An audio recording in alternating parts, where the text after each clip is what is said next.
तसं तर आठवड्यातून 3 दिवस आमच्याकडे फक्त संध्याकाळची खिचडीच असते म्हणा.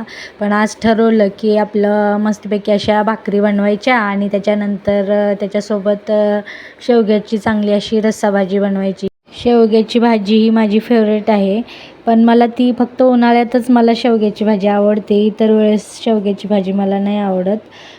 शेवग्याच्या भाजीची जर चव वाढवायची असेल तुम्हाला, तर मस्तपैकी असा कांदा लसूण मसाला त्याच्यामध्ये टाका, तर त्याची चव आणखी दुप्पट होत असते. तसं पाहायला गेलं तर शेवगा हा खूप बहुगुणी आहे. त्याचे खूप असे अनेक फायदे पण आहेत. आपल्या देशाचे जे पंतप्रधान आहेत त्यांनी पण मन की बात या कार्यक्रमामध्ये शेवग्याचे खरंच खूप फायदे सांगितलेले आहेत. तर मी पण स्वतः ती गोष्ट अनुभवली आहे. मी शेवग्याचा जो पाला असतो ना, तर त्याची पावडर बनवली होती. तर मला वजन कमी करण्यासाठी त्याचा खूप फायदा झाला आहे. अगोदर मला भाकरी करायचा खूप कंटाळा यायचा. कंटाळा ह्यासाठी यायचा की माझी भाकर अशी फुगतच नव्हती म्हणाल तसं. फक्त अशा धपाटे केल्यासारख्या माझ्या अगोदरच्या भाकरी व्हायच्या.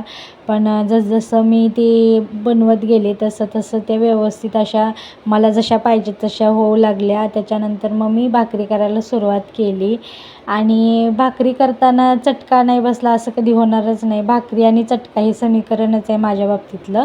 तर मग मी भाकरी बनवत असताना ना अशी खूप केअरफुली बनवायची अगोदर, की म्हणजे सगळ्या साईडनी ती अशी व्यवस्थित गोल झाली का.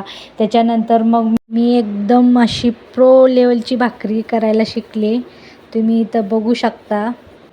प्रत्येक वेळेस भाकर ही खूप छान अशी फुलून येत असते, पण आज काय माहिती कॅमेऱ्याला बघून ती पण लाजली वाटतं.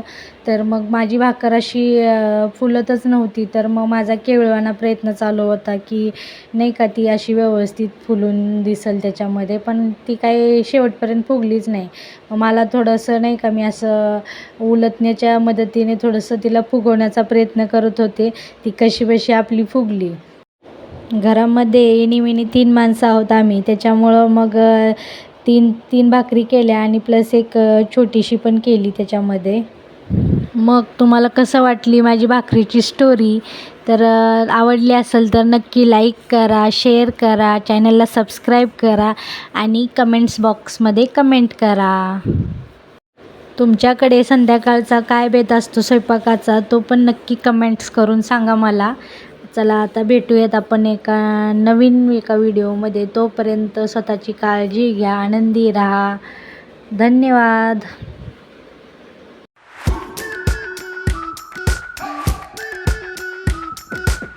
We've been waiting for so long.